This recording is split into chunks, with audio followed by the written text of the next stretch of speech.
Assalamualaikum warahmatullahi wabarakatuh. Selamat sore. Kami dari kelompok 8 akan menjelaskan ulang paper yang berjudul ChatGPT Post Phenomenology and the Human Technology Reality Relation.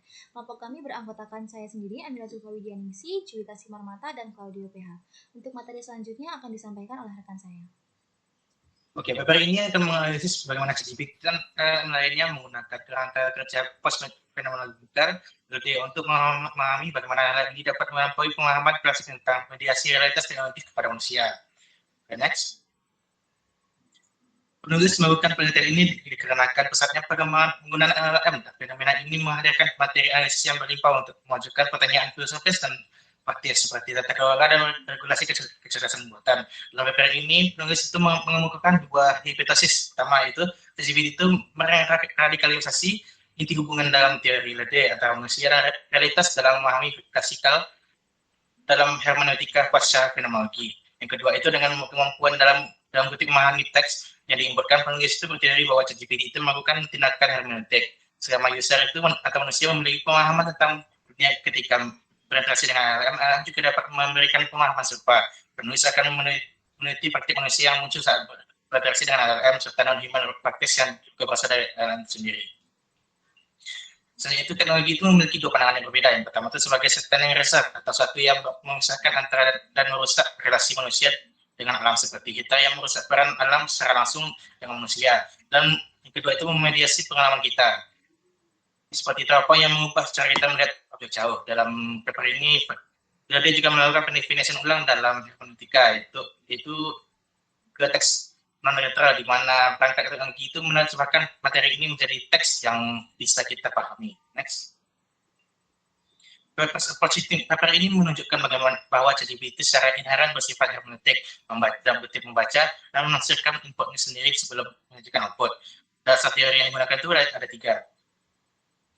Selanjutnya yaitu uses of ChatGPT. Terdapat beberapa penggunaan umum yang populer digunakan pada masyarakat, antara lain yang pertama, pembuatan teks ke gambar. Pengguna secara tekstual akan meminta ChatGPT untuk membuat gambar berdasarkan interpretasi LLM sendiri yang dibuat berdasarkan permintaan input awal pengguna. Yang kedua yaitu pembuatan teks ke teks. Pengguna secara tekstual meminta ChatGPT untuk membuat keluaran teks baik berupa kode program ataupun teks tertulis. ChatGPT juga mampu membuat dataset fiktif, akan tetapi tetap mematuhi batasan hak cipta yang dikodekan, walaupun ChatGPT sendiri tidak memiliki pemahaman atau kesadaran yang sebenarnya. Next. Post Phenomenological Analysis of Uses of ChatGPT. Dalam memediasi dunia data kepada manusia, ChatGPT perlu untuk menafsirkan input data pelatihan yang dimiliki serta output yang dihasilkan, seperti yang disampaikan kepada pengguna. Untuk menganalisis aktivitas ini digunakan kerangka kerja mikro dan makro perseptual ide yang dilengkapi dengan sentuhan spekulatif post-anthropocentric. Next. Machine Hermeneutics. Di sini terdapat 5 poin yang bisa saya sampaikan. Yang pertama, ChatGPT melakukan interpretasi terhadap masukan yang diberikan pengguna serta data pelatihan agar dapat memahami ucapan manusia. Yang kedua, ChatGPT secara semantik menjadi perantara antara manusia dan dunia digital dan harus terlibat dalam tindakan interpretatif semantik dalam proses mediasi. Yang ketiga, ChatGPT walaupun tidak memiliki pemahaman secara sensorik seperti manusia, LLM tetap melakukan pemahaman makna yang berbasis hubungan algoritmik antar data yang sudah disimpan. Yang keempat, ChatGPT menggunakan konsep seperti hermeneutika, yaitu memproses teks, audio, serta gambar yang diminta pembaca yang mencoba memahami, mengartikan, serta membalas dengan pemahaman tertentu.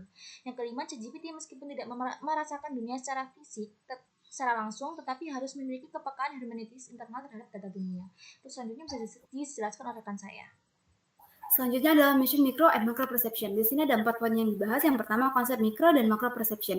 Mengacu pada dua dimensi persepsi dalam hubungan manusia dan teknologi menurut Donlode, ada dua, yaitu micro perception, yaitu persepsi sensoris langsung seperti visual, auditori, dan interaksi fisik dengan antarmuka. Dan yang kedua, macro perception, yaitu persepsi budaya, sosial, dan hermeneutik yang membentuk cara kita memahami dan menggunakan teknologi. Yang kedua, persepsi ChatGPT. Meskipun ChatGPT ini tidak memiliki tuvis atau sensor seperti manusia, penulis berargumen bahwa ChatGPT ini memiliki live world digital, yakni dunia persepsi berbasis data dan algoritma yang memungkinkan si ChatGPT ini memiliki jenis persepsi sendiri. Yang ketiga, hermeneutik mesin. ChatGPT tidak sekadar menyajikan informasi, tetapi juga menafsirkan input dan memproses makna mirip seperti manusia cara membaca dan memahami teks. Ini menjadikan ChatGPT sebagai agen hermeneutik yang memiliki bentuk persepsi dan interpretasi sendiri. Yang keempat, pertemuan persepsi manusia dan ChatGPT itu akan menciptakan titik temu dan keduanya berkontribusi dalam membentuk makna dan pemahaman terhadap realitas. Selanjutnya, how ChatGPT reshapes our relation to the world. Di sini ada 5 poin yang disampaikan, yaitu reformasi hermeneutika. ChatGPT ini menantang pandangan klasik bahwa hanya manusia yang mampu menafsirkan makna Namun sebagai teknologi generatif atau kecerdasan buatan artificial intelligence, ChatGPT ini juga ikut membentuk makna melalui teks dan bahasa. Yang kedua, bahasa sebagai representasi dunia. Karena ChatGPT menghasilkan makna melalui kata-kata, ini memperkuat anggapan bahwa dunia ini dapat dipresentasikan sepenuhnya melalui bahasa. Yang ketiga, performatif ChatGPT terhadap manusia. ChatGPT tidak hanya meniru atau menyalin bahasa manusia, tetapi juga secara aktif mempengaruhi dan membentuk cara manusia berbicara, berpikir, dan memahami dunia melalui balasannya. Yang ketiga, yang keempat, dampak pada relasi manusia realistis. ChatGPT ini berperan dalam mengarahkan persepsi manusia terhadap kenyataan, baik dengan menyederhanakan dunia ke dalam kategori bahasa tertentu maupun dengan memperkenalkan cara melihat baru lewat interpretasi sintetiknya. Dan yang kelima, kesadaran akan koproduksi makna. Penulis menekankan bahwa makna tidak diciptakan sepihak oleh manusia maupun oleh mesin sendiri, tetapi melalui koproduksi antara manusia dan ChatGPT itu.